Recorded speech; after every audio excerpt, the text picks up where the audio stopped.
जय हिंद दोस्तों। आज हम बात करने वाले हैं वर्ग 2 की तैयारी के बारे में कि भाई अब हमारे पास 1 महीना बचा हुआ है और 1 महीने में हम तैयारी कैसे करें, क्या रणनीति अपनाएं कि 1 महीने में हमारा सिलेबस हो जाए और हमारा एग्जाम निकल जाए। देखो इतना सारा सिलेबस है तो भाई सबको टेंशन तो होगी कि भाई एग्जाम हमारा निकलने वाला है कि नहीं निकलने वाला, कि क्या पढ़ें क्या नहीं पढ़ें, कौन सी किताब से पढ़ें, कौन सी किताब को लगाएं, कौन सी किताब को नहीं लगाएं, कहाँ से क्वेश्चन आएगा, कैसा क्वेश्चन आएगा, क्योंकि सिलेबस जो है वो पहली बार ऐसा हुआ है, सबको पता है। तो सबसे बड़ी टेंशन तो ये कि पढ़ें तो क्या पढ़ें, कहाँ से पढ़ें, और जो लोग पढ़ा रहे हैं वो सही पढ़ा रहे हैं गलत पढ़ा रहे हैं भाई, क्योंकि वो अब तक क्या पढ़ाते थे कंपटीशन का या फिर जो वर्ग 2 में सिलेबस था उसके हिसाब से पढ़ाते थे। अब जो पूरा सिलेबस है वो कौन सा, पूरा ही चेंज सिलेबस है भाई, ठीक है। 10th का है, 11th का है, 12th का है, तो क्या करें भाई। तो इसके लिए हम क्या एक छोटी सी वीडियो लेके आए आप लोगों के लिए, तो इसमें हो सकता है आपको थोड़ी सी हेल्प मिल जाए कि भाई अगर आप ऐसे करते हो तो आपका पेपर निकलने के चांस पूरे हैं।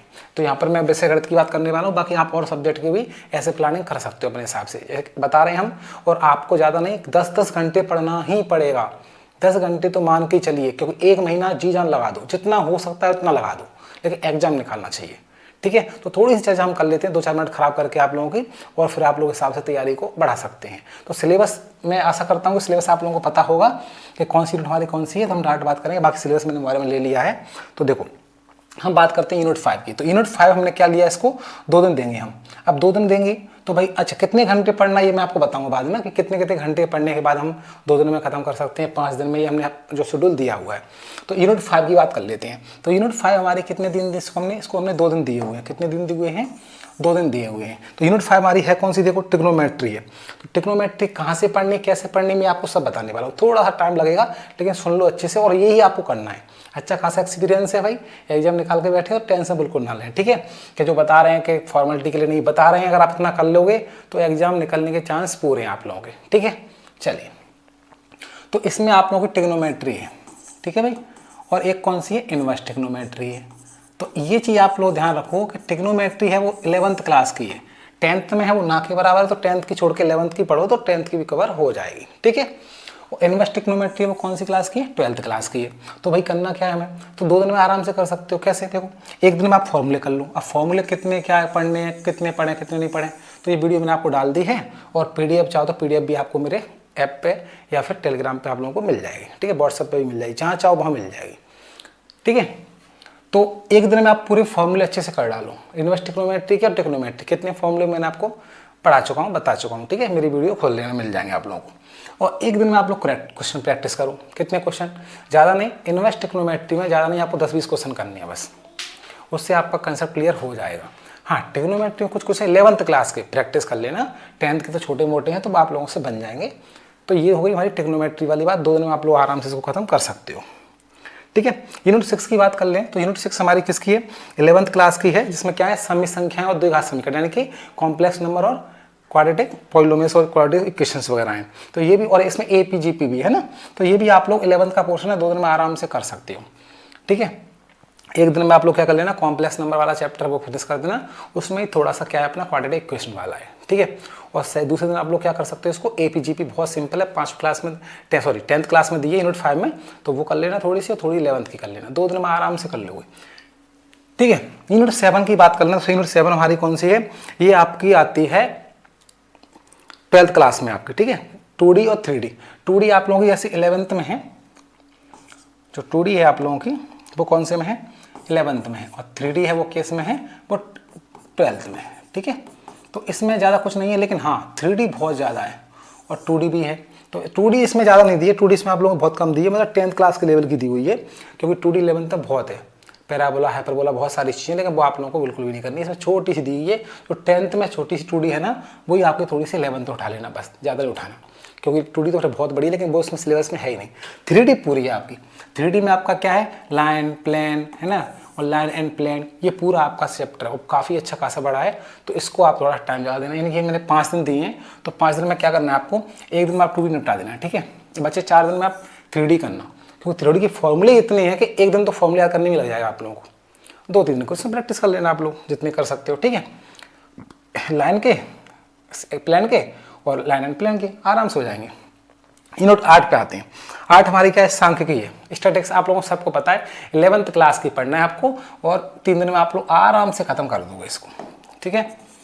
11th क्लास की जो स्टैटिक्स है उसको आप आराम से खत्म कर दोगे। 10th की थोड़ी सी 11th की, दोनों की मिला के मिक्स है आपकी, ठीक है। जो बहुलक वगैरह हैं, मीन मीडियन मॉड वगैरह हैं, ये मध्य का बहुलक, ये सब केस में 10th में भी और 11th में भी, दोनों आप लोग कर लेना, आराम से हो जाएगा, ठीक है। उसमें प्रायिकता भी है। प्रायिकता आप लोगों की 11th की तो छोटी से 12th की ज़्यादा है, तो 12th की प्रायिकता काफ़ी है, तो उसमें भी आपको टाइम लगेगा। इसलिए आप लोग क्या करना, प्रायिकता हमारी इसी चैप्टर में ना, हाँ, व्यस्त थ्योरम में, तो उसको थोड़ा सा टाइम एक आध दिन और बढ़ा देना। ये 3 दिन कम पड़ेंगे, 3 दिन में हो नहीं पाएगा, लेकिन थोड़ा सा देख लेना इसमें ना। यूनिट 9 पे आते हैं। 9 को हमने दिए 12 दिन, 12 दिन दिए हैं, ये ज़्यादा नहीं है, ये भी कम ही है, पर क्या करें, टाइम इतना हमारे पास। लेकिन कुछ आप लोग पहले तैयारी कर रखे होंगे, 2 महीने हो चुके हैं, तो ऑब्वियसली बात है कि कुछ तो आप लोगों को आ गया होगा। फॉर्मूले याद तो हो ही गए होंगे, तो सिर्फ क्वेश्चन ही आपको प्रैक्टिस करनी है। तो जितने हो सकते हैं क्वेश्चन प्रैक्टिस करिए आप लोग। कहाँ से करेंगे वो मैं आपको बता दूंगा अभी।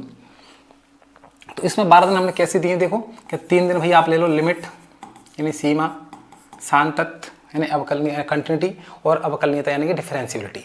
तो 2-3 दिन आप ये खत्म कर दोगे, 3 दिन आप डिफरेंशियल कर दोगे, एप्लीकेशन ऑफ डेरिवेटिव और डिफरेंशियल है ना, 3 दिन खत्म कर दोगे। और 5-6 दिन में आप लोग करना क्या, सीधा ओनली इंटीग्रेशन।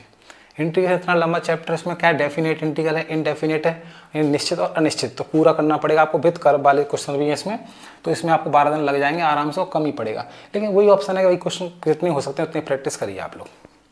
यूनिट 10 हमारे 2 दिन लिए। यूनिट 10 में क्या है भाई, कुछ नहीं, वेक्टर है आप लोगों का, सॉरी यूनिट 10 में क्या है, यूनिट 10 ये कॉलेज वाली है ना। ये आप लोग जब बीटेक करते हो या फिर बीएससी करते हो तो उसमें लगता है M1 M2 और M2 में फर्स्ट सेकंड सेमेस्टर जो मैथ लगता है आप लोगों का, वो वाला। लेकिन ज़्यादा नहीं है, ना के बराबर सिलेबस है इसका। मुश्किल से मानो कि 5 घंटे ही पढ़ लो, यूनिट आपकी कंप्लीट हो जाएगी, मुश्किल से 5 घंटे। आप लोग कहोगे तो उसकी अगर नहीं, इसका मिलेगा ही नहीं, किसी कोई पढ़ाता ही नहीं है। लेकिन मैंने M1 M2 M3 पढ़ाया है बीटेक में, तो इसमें आप लोगों को ये मैं दे दूंगा मैं, आप लोग चाहोगे तो, ठीक है। यूनिट 1, 2, 3, 4 इनको हमने 1-2 दिन दिए। क्यों भाई, ये 10th का पोर्शन है, और 10th का पोर्शन लगभग आप सब लोगों को आता है, तो आप लोग आराम से इसको कर सकते हो, एक दिन में हो जाएगा। सिर्फ 10th का मैथ उठाओ, उसको प्रैक्टिस करो और कहानी खत्म। इसमें कोई ज़्यादा दिमाग आपको लगाना ही नहीं है। 10th के क्वेश्चन है, बस वही आप प्रैक्टिस कर लो। जो फालतू बता रहे हैं करो वो करो, कुछ नहीं करो। सिर्फ आप 10th 11th 12th किताब उठाओ, NCERT उनको ही पढ़ो, उनमें जितना हो सकता है उसमें जो ऑब्जेक्टिव दिए गए उनको ही प्रैक्टिस करो। इसके अलावा कुछ अलग से नहीं पढ़ना, और कुछ अलग से आना भी नहीं है, ठीक है। अब बात, ये तो भाई मैथ की कहानी हो गई। अब बात कर लेते हैं हम फिजिक्स की। तो फिजिक्स में देखो हमने यूनिट 13 से लिया है, 13, 14, 15, और ये 11, 12 हमने बाद में ली हुई है। इसको 11, 12 कर लो 1, 2 की जगह, 11, 12 हमने बाद में ली हुई है, ठीक है। ये क्यों, क्योंकि ये आपका 12th का पोर्शन है। और मैं बता दूं 12th में एक भी चैप्टर, एक भी यूनिट खाली नहीं है, पूरी फिजिक्स आपसे पूछी गई है। यूनिट 3 में पूरा यूनिट 1 से लेके 4 तक, यानी पूरा इलेक्ट्रॉनिक से जो पूरा है आपका करंट है ना, स्टैटिक इलेक्ट्रिसिटी, करंट इलेक्ट्रिसिटी, पूरा चुंबकत्व यानी मैग्नेटिक, और A to Z सब चीज़ें। इसमें आपका क्या है, जो अपना प्रकाश का परावर्तन अपवर्तन वगैरह होता है, लाइट वगैरह है पूरा, और जो ध्वनि यानी कि जो साउंड होता है वो पूरा इसमें दिया हुआ है। यूनिट 15 में क्या है, 15 में भी वही है इलेक्ट्रॉनिक्स, यानी जो अपने पढ़े डायोड पढ़े होंगे आपने, PN संधि डायोड है ना, अर्धचालक वगैरह। तो ये 3 दिन में आराम से कर लोगे। ये 10 दिन में करना ही पड़ेगा, क्योंकि काफ़ी लंबे चैप्टर हैं। यूनिट 11 और 12 जो है वो 11th का पोर्शन है, ये आपका 11th का पोर्शन है, ठीक है। तो इसको आप 4 दिन दे दोगे तो आराम से हो जाएगा, ठीक है। केमिस्ट्री बात कर लेते हैं। केमिस्ट्री में वही कहानी है, 17, 18, 19 हमने पहले क्यों नहीं, क्योंकि ये 12th का पोर्शन है, ठीक है भाई। कुछ 11th को हो सकता है, लेकिन उसमें 12th का पोर्शन ज़्यादा है, तो आराम से कर सकते हो। और यूनिट 20 और यूनिट 16, यूनिट 20 तो बहुत छोटी सी, आप 2 दिन में निपटा दोगे, फिर भी हमने 3 दिन दिए हैं। यूनिट 16 को हमने 4 दिन दिए, आराम से कर सकते हो। अब कितना पढ़ें हम कि भाई ये यूनिट हमारी आराम से ख़त्म हो जाए, क्या इतना कर सकते हैं दिन में? हाँ कर सकते हो, लेकिन बस कंडीशन वही है कि कितने दिन हम पढ़ें इनको, कितने घंटे पढ़ें। तो मैंने पहले ही बोला आप लोगों से कम से 10 घंटे तो आपको पढ़ना ही पढ़ना है। अब 10 घंटे भाई निकाल लो आराम से भाई। 8 घंटे सो गए, 10 घंटे पढ़ोगे, 18 घंटे हो गए, तब भी आपके पास 6 घंटे बच रहे हैं। 6 घंटे आप कुछ भी कर रहे हो, मस्ती मोबाइल चला रहे हो, रील्स देख रहे हो। रील्स देखना तो बंद ही कर दो 1 महीने भाई। अब भी देखोगे तो फिर पेपर की आस कैसे कराओ, देखते रहना बाद में। स्कूल में बैठे बैठे क्या करोगे, रील्स देखते रहना, बच्चों पढ़ाते रहना, ठीक है। तो यहाँ पर हम बात कर लेते हैं किसकी भाई, कि हमें कितने घंटे पढ़ना। देखो क्या लिखा है, मैथ्स 5 आवर्स पर डे, मतलब 5 घंटे आपको मैथ्स को देना ही पड़ेगा। क्योंकि मैथ में टाइम लगता है, एक क्वेश्चन में अटक के टाइम 1 घंटा वैसे निकल जाता है भाई। तो मैथ में 5 घंटे में होता ही क्या है, फॉर्मूले याद नहीं कर पाओगे पूरे 1 दिन में 1 यूनिट के बैठ के 5 घंटे में। तो मतलब मेरा कहने का चाहिए 5 घंटे प्रैक्टिस करोगे 1 यूनिट की, 1 चैप्टर की, तो आराम से इतना सफिशिएंट है प्रैक्टिस। अगर आप 5 घंटे पढ़ लेते हो 1 यूनिट को बैठ के, तो जितनी प्रैक्टिस की है 5 घंटे काफ़ी है।